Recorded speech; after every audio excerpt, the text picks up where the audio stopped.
Welcome back, guys. Welcome back to the channel. We were discussing previous year's question papers. Two papers were done, 2013 paper, the ethics GS4 paper, we had a discussion, and then 2014 paper also. Now we are taking up 2015 paper. Again, two videos. The first video, it is going to focus on the section A, and the second video, it is going to focus on the section B, that is case studies. Right? Let's get into the discussion of this. Let's start with the section A, the first question.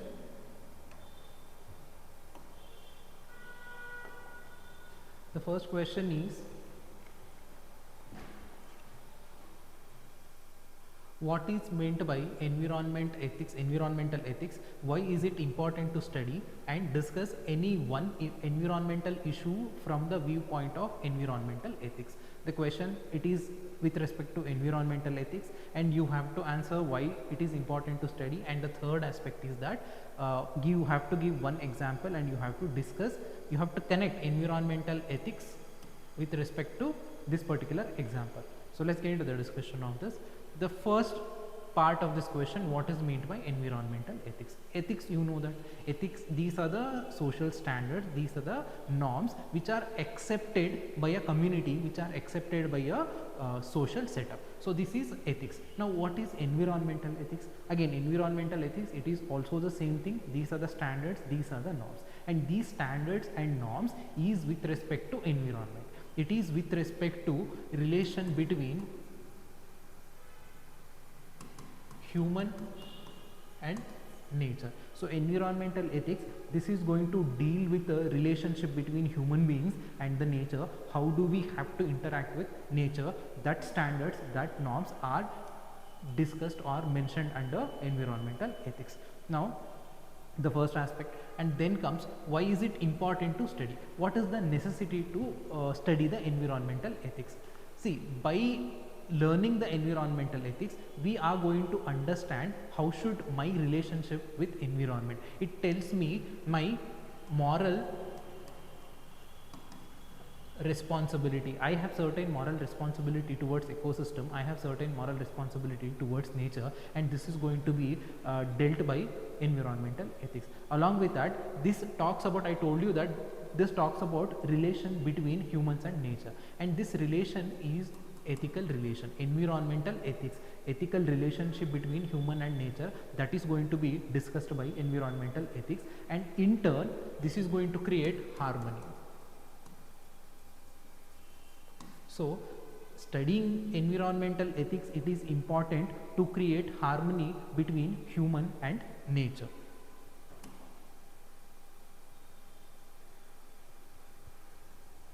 And it is going to explain what are the ethical responsibility. Me being a human being, me being a part of the society, I have certain ethical responsibilities, and environmental ethics, it is going to tell me what are my moral responsibilities, what are my ethical responsibilities towards ecosystem. And then see, whether it is policy formulation or whether it is policy implementation. One aspect we should keep in mind, that is environmental justice.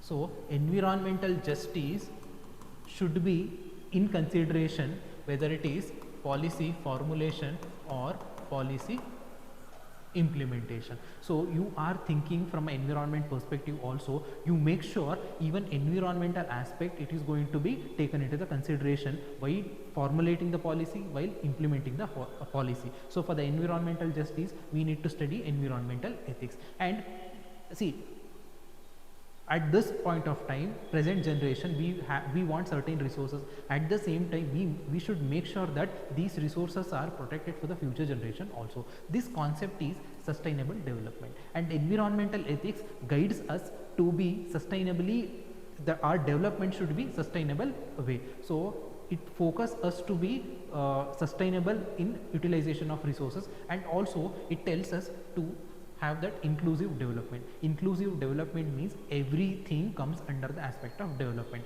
Not only here, this inclusivity, it is not only talking about humans, it is talking about ecosystem, it is talking about animals in that ecosystem, it is talking about environment. So it is environmental ethics, it will guide us to be sustainable it will guide us to focus our development in a sustainable way. At the same time, it will guide us to have that inclusive development. And finally, I told you that initially it is going to create that harmony between human beings and the nature. So these are the reasons. This is why we study environmental ethics. So environmental ethics is important because of all these reasons. You know, you understood environmental ethics. Environmental ethics, it is the standard norms that how do we interact with nature. That is environmental ethics. And why do we have to study? What is the importance? We understood the importance. And the next part of the question is that we have to connect environmental ethics to one environmental problem. They have mentioned that you have to give an example.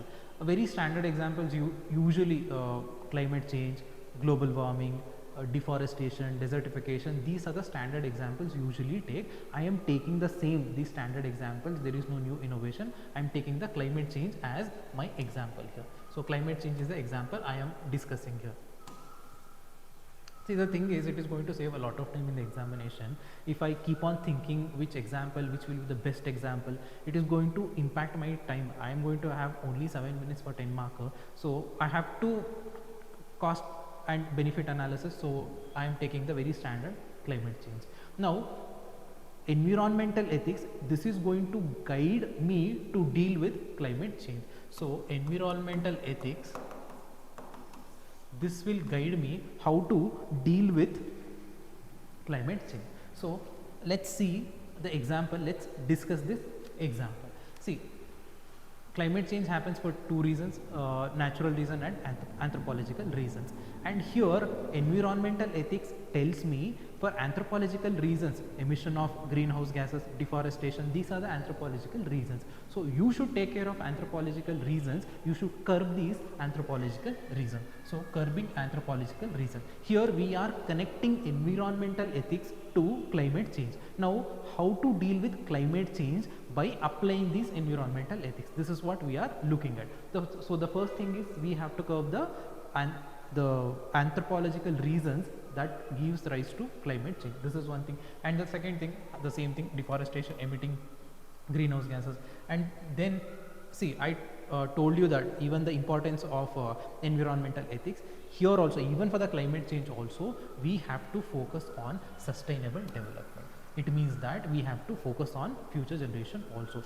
By applying the concepts of sustainable development, we can take care of climate change. It means that resource utilization will be in a best possible way. We are using resources at this generation, and we make sure that even for the future generation also, we make sure that there is no over exploitation. By following sustainable developmental economic model, we are going to curb climate change. So inclusive, sustainable way, that is, it is guided by environmental ethics. In turn, this is going to directly impact the climate change, right? Then another aspect is that, see, we see nature as a factor of utility. See, nature is beyond that. I am getting some advantage from the nature, that is why I am taking all these steps to save the nature. No, that should not be the way. Environmental ethics guides us that it is beyond the factor of utility. It's not that I am protecting the nature, I am protecting the ecosystem only for the reason of I am getting some benefits out of it.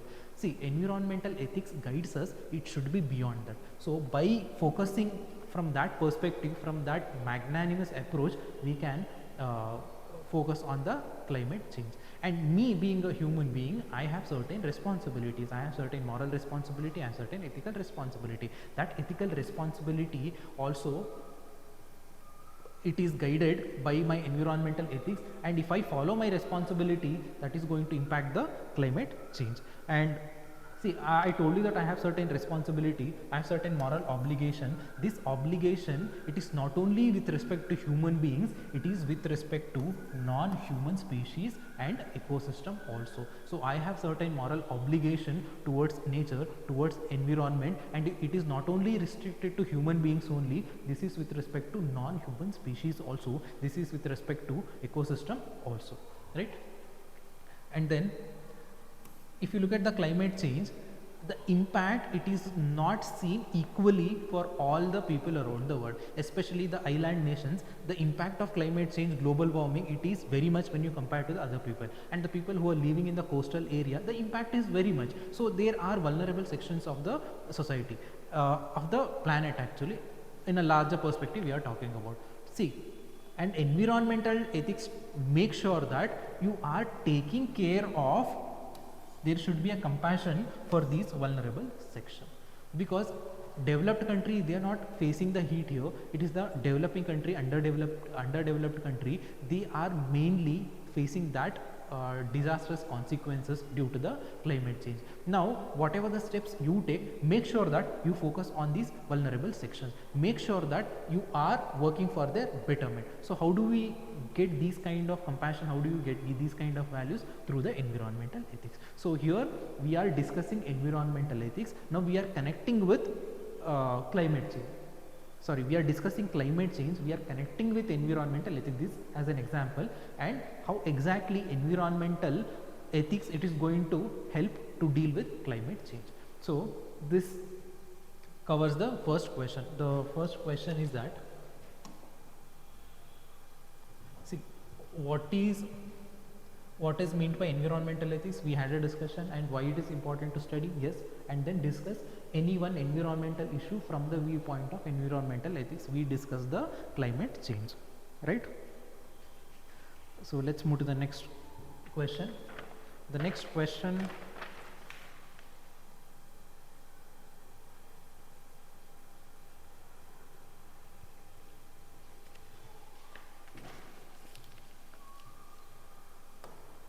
differentiate between the following.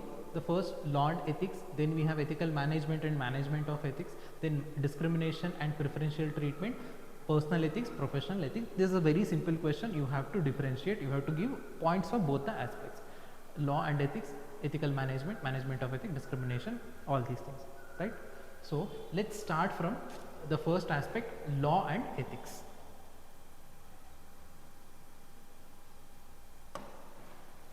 See, what exactly the laws, what exactly the ethics? Ethics, you know that these are the social standards, these are the socially accepted norms, and it can be applied from the professional perspective also, even the professional perspective, especially if for the healthcare sector there are certain professional ethics, and this ethics has to be followed by all the people who are working in that sector. Similar way, so at the social level, the community, the people who are living in the community, or the socially accepted standard, socially accepted norms, they are called ethics. We know that. Now law, difference between ethics and law. What is law? Law, it is a set of rules, and this is a system of rules, and this system of rules, it is enforced by a legal authority. And why do we need this system of rules? This system of rules, it is necessary to govern the behavior of the people. So law is a set of rules, and this is enforced by a legal authority. Legal authority, we have a police, we have a judiciary. There is a legal authority, and this legal authority, enforcement of these rules is to govern the behavior of the people. But whereas in ethics, these are the socially accepted norms, these are socially accepted standards, this is how we should behave. See, law, it talks about external conduct and actions in the society. Ultimately your actions, your external conduct, this is going to be focused by law. But whereas in ethics, even your inner intentions, even your motives, that is also going to be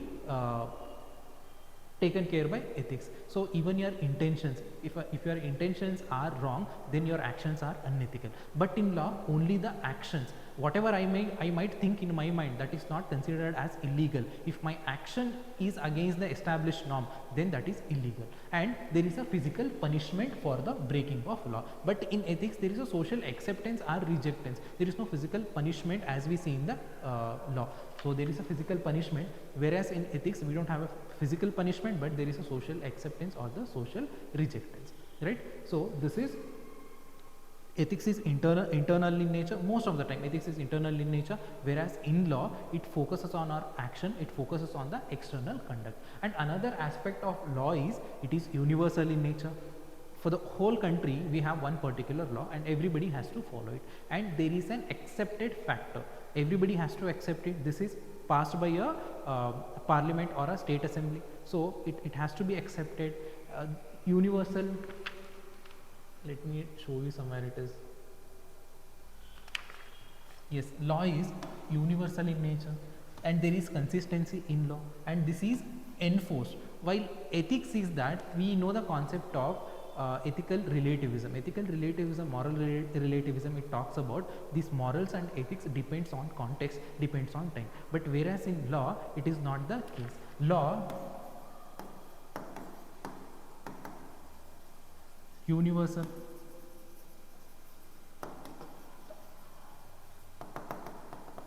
relativism, and there is a physical punishment, and here it is only social acceptance or rejectance, and law is universal. Okay, that point is done. So, and another aspect is law tells you what you must do. As a citizen, there are rules, regulation, laws, and it is mandatory on me, on every citizen, that I have to follow this rule. So it tells you what you must do. But whereas ethics tells you what you should do, what is the right thing. Ethics tells you what is right and wrong. Ethics, it is going to guide your action. Ethics, it is going to tell you which one is ethically correct, which one is morally wrong. So it tells you what person should do in that direction before taking action. This is going to guide you. But here law, it tells you what you must do. If you do something opposite to it, if you don't do this, then there is a physical punishment to it. So there is a coercion to it. So this is with respect to law and ethics, right? Now let's go to the next part of the question, that is ethical management and management of ethics. Right, ethical management and management of ethics. What exactly the ethical management is? See, ethical management, there are certain principles, and these principles are applied in organization. So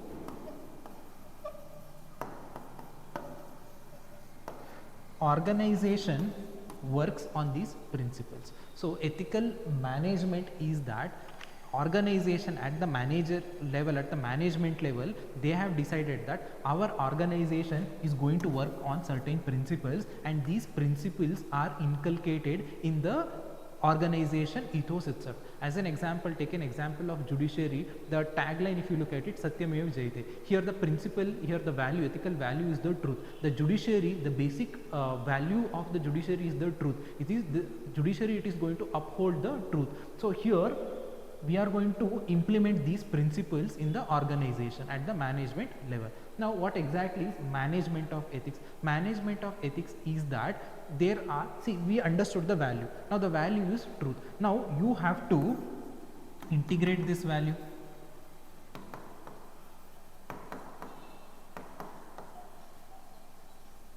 In your day-to-day activities, you are going to integrate these values, and for that you will come up with certain tools, you will come up with certain techniques.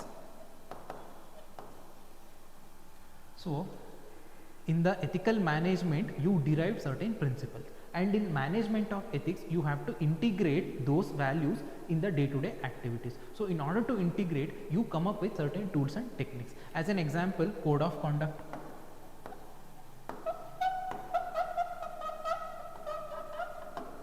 So this is the difference. Here you can write code of ethics. So this is the difference between ethical management and management of ethics, right? Let's move to the next one.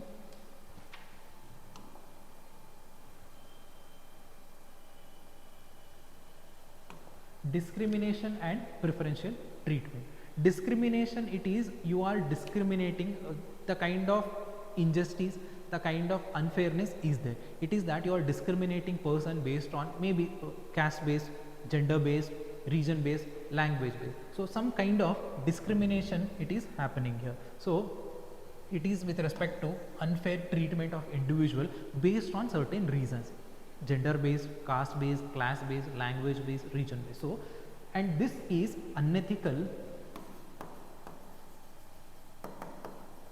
It is also illegal. So discrimination is unethical, illegal, because you are creating an unfair treatment to an individual based on certain aspects here. So it is ethically wrong, this is legally wrong. And on the other side, preferential treatment, you are giving a preferential treatment to others because of some historical reasons, because of some specific contextual reason. So here the preferential treatment, it is that you are giving a special advantage.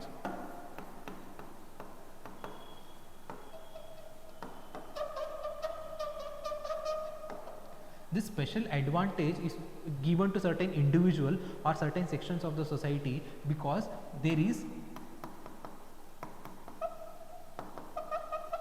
historical disadvantage and there is systemic disadvantage. So because of historic disadvantage, because of systemic disadvantage, you are giving a special treatment to certain sections of the society. And as an example, it is reservation.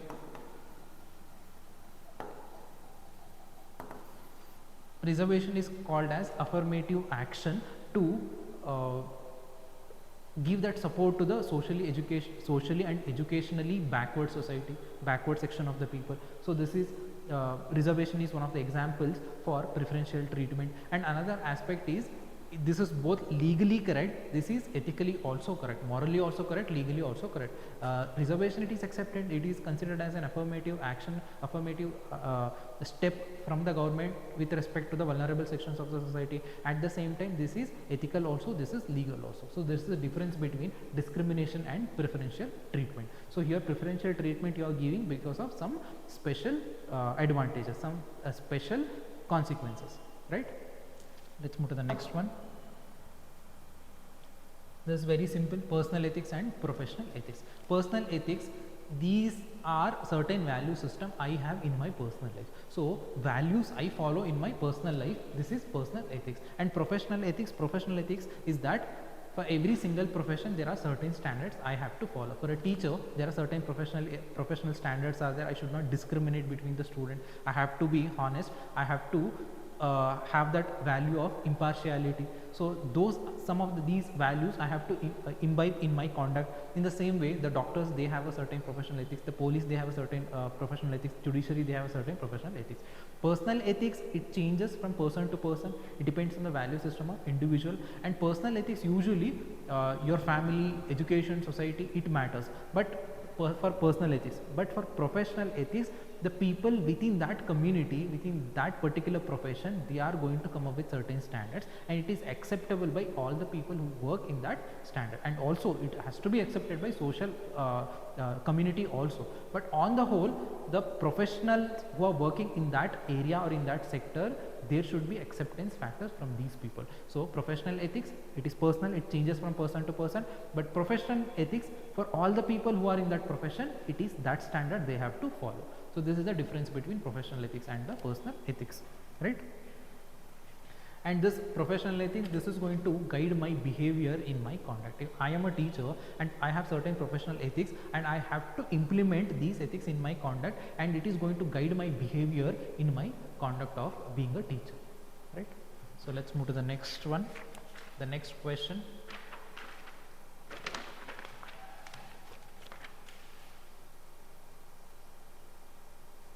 The next question is, there are two quotations have been given, two quotes.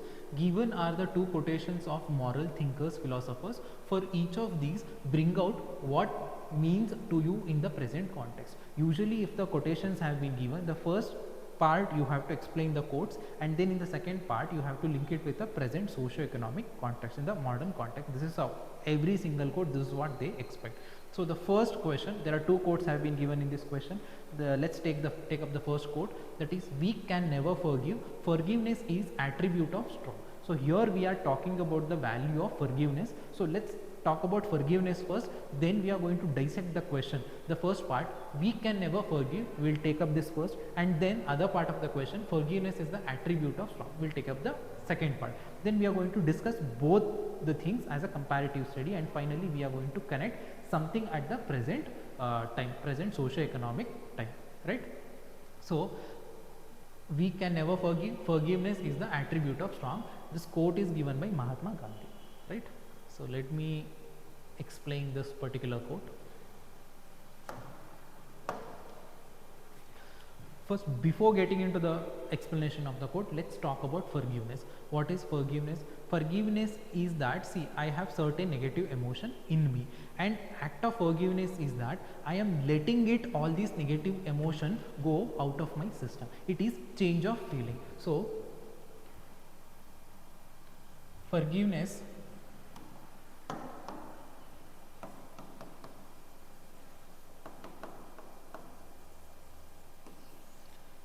it is change of emotions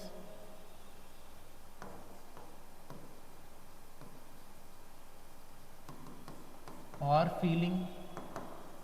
It is change of emotion, it is change of feeling. And what exactly I am changing? I am let going certain negative emotions.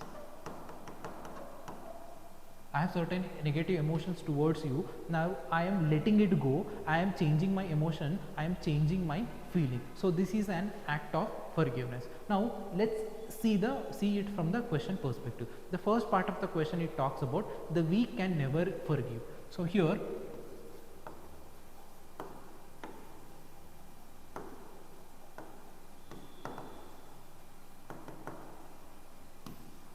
we can never forgive, and second part is that it is an attribute of strong. Forgiveness is attribute of strong, right?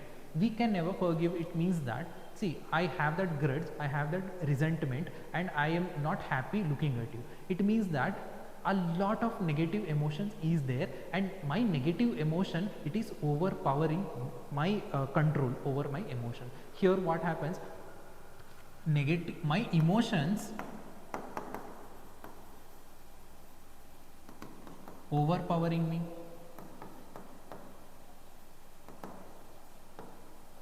I have certain negative emotions of grudge, resentment, hatred, all these things, revenge. All these negative emotion, it is overpowering me. These negative emotions are controlling me, controlling my decision making. What exactly it tells? It tells that there is no emotional intelligence in me. Emotional intelligence means I should have that self-awareness, I should have that self-regulation, self-awareness of my emotions, what are the emotions I am feeling, and the self-regulation. Self-regulation is how to control these emotions. So this is what called as emotional intelligence. And if my emotions are controlling me, I am controlled by my emotion, it clearly means that I don't have emotional intelligence, right? When I don't have emotional intelligence, I will be stuck in the cycle of bitterness. So this eventually will lead to the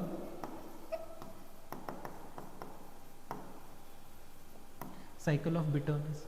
So my emotion is controlling me because I don't have that emotional intelligence, and this has led to the cycle of bitterness. I am stuck in the cycle of bitterness. This is weak. Since I am weak, I cannot forgive, and I am stuck here. But let's see from a second part of the quotation, that is, the forgiveness is an attribute of strong. It means that I am forgiving a person. If I am forgiving the person, I am letting go the negative emotion. If I am letting it go, I am letting negative emotion go out of my system. It is an act of self liberation. So this is an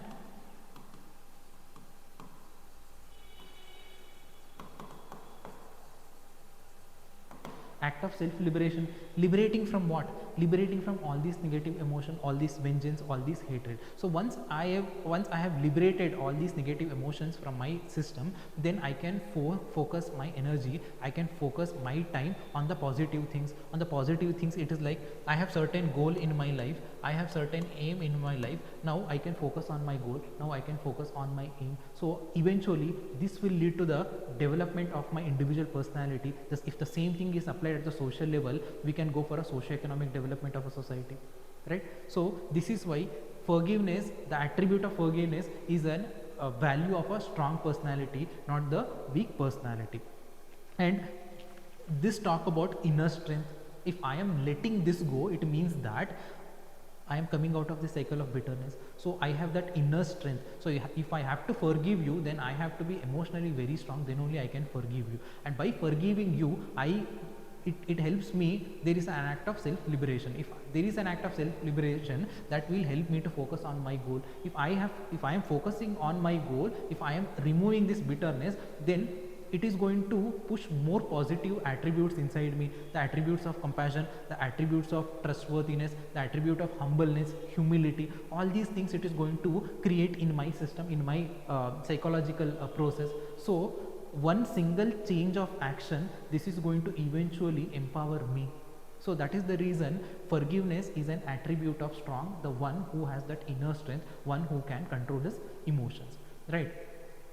As an example of forgiveness, we can take the World War situation. In the World War, what happens? Even the First World War, Second World War, the European countries, there were two factions, and these two factions, there is a lot of enmity between these two factions. But down the line, after 50 years, if you look at the same situation, the enmity is not there between the European countries. The concept of open borderness is there, economic integration is there. See, in 1910s, initial the 1910, 1915, until for 50 years, initial 15 years, a lot of hatred was there, and the next 50 years, the transformation happened. Why is that change happen? It is due to an act of forgiveness. Both the factions, they have forgiven. Whatever happens, it happens. In future, we are going to focus on our aims. We are going to focus on our goals.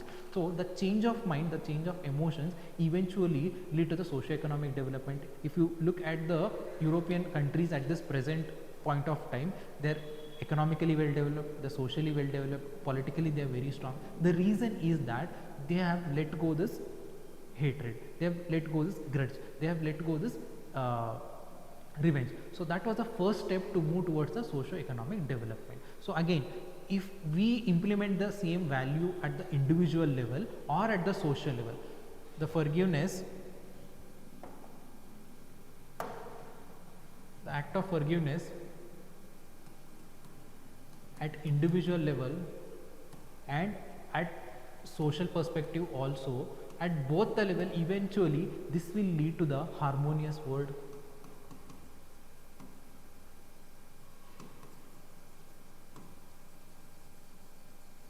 So at the present context, take an example of World War situation at the European continent after 50 years down the line at this point of time.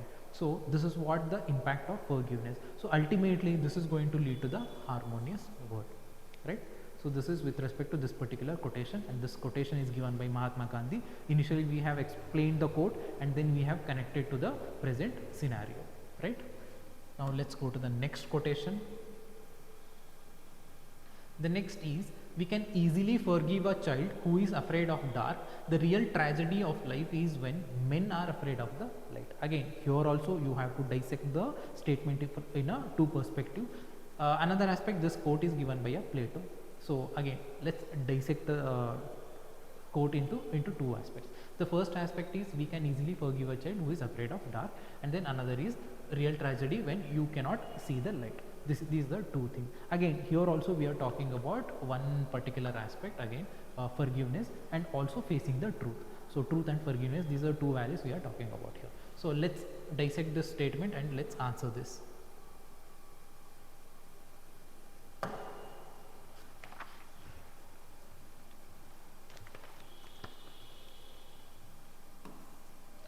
So the first part of the statement is,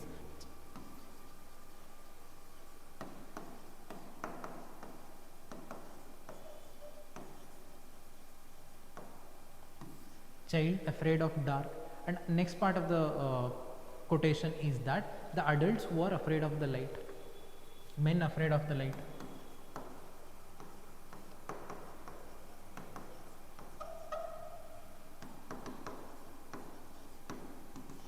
Now here we are talking about child is afraid of the dark. There is an innocence, and this afraid, the fear of the scary or the fear, the emotion of getting scared, fear, all these things, there is an irrationality here. So here it represents innocence, and there is an irrational fear here.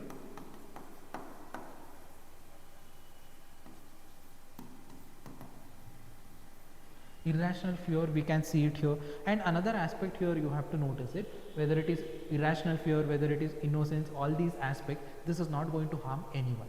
And eventually as the time goes, the child is going to learn the reality, child is going to understand, we are not supposed to, there is nothing harm in the dark, it is just a matter of time, and again the light comes, dark, this is just, this process is that. So eventually child is going to understand the reality, and here it is not going to harm anybody.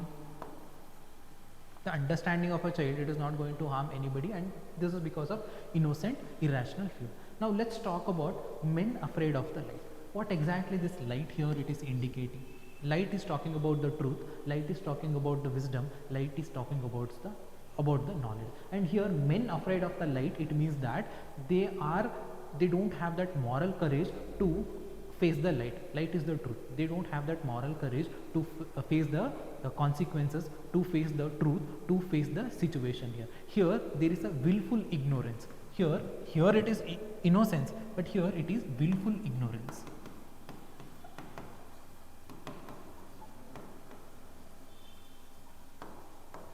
There is a willful ignorance here, and then by this willful ignorance you are deliberately hiding the truth, you are deliberately avoiding the truth. So there is a deliberate action here.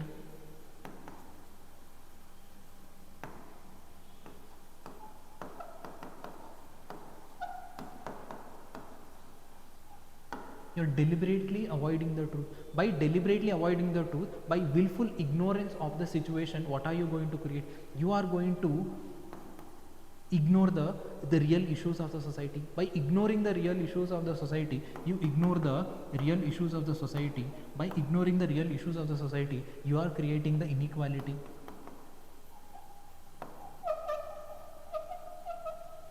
And if there is inequality, is it good for a society? No, it is not.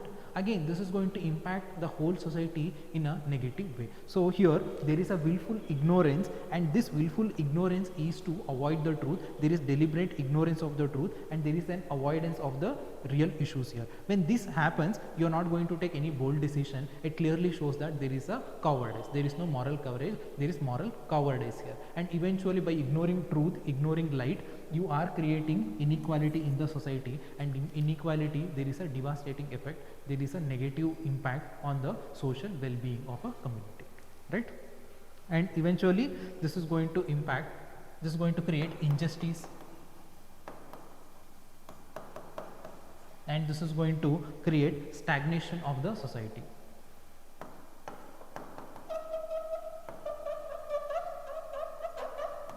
Stagnation of the society. So this is what this particular quote is talking about. So we can easily forgive a child, there is an innocence, and another side is tragedy of a life is when men are afraid of the light. Men are afraid of the light, there is a willful ignorance. Because of this, injustice is going to happen in the society. Because of this, stagnation of the society happens, since you are not facing the truth, you are not facing the real consequences, you are not facing the real issues here, you are not raising your voice against the real issues because of this moral cowardice, right? So this is with respect to this particular question. Let's move to the next one.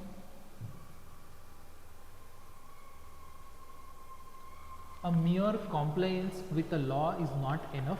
The public servant also have to have a well-developed sensibility to the ethical issues for effective discharge of duties. What exactly it is telling is that just law is not enough, we need ethics also, we need moral principles also. Do you agree? If you agree, you have to give the explanation and explain with the help of two examples, where you have to give an example for two situations here. One is, an act is ethically right but not legally. Act is ethically right, social acceptance is there, but legally it is not right, legally it is wrong. And one more example, act is legally right but not ethically. Legally it is right, but there is no social acceptance to it. It means that based on ethical principles this is wrong, but legally it is correct. So let's answer this question. The first part of the question, why is it already we have law, together along with law, why do we need ethics? So this is the question. Let's answer this thing.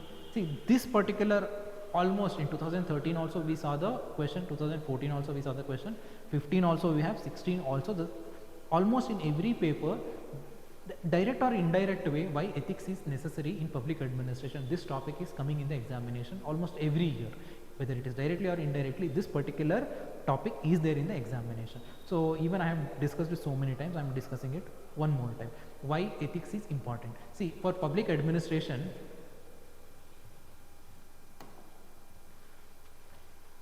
there is already an iron framework is there.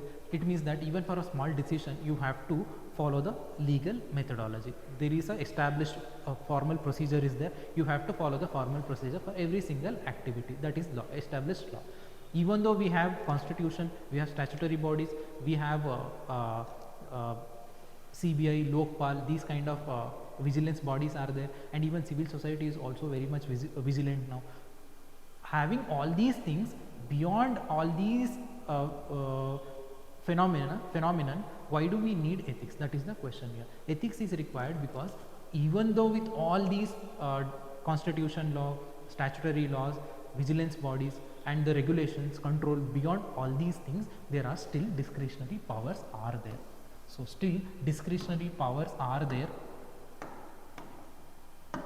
So because of discretionary powers, in discretionary power, what happens? I have power in my hand and I can take my decision. See, if I have internal accountability, then whatever the discretionary power is, I am not going to misuse it. Law talks about external accountability, only accountability factor from outside.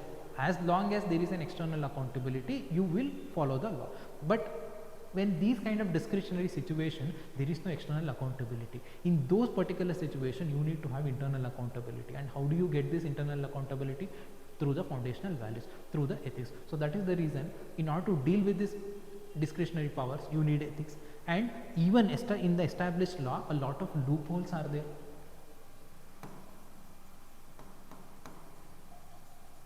In the established law, how do you deal with these loopholes? If you have that internal, wait a minute, I'll be back.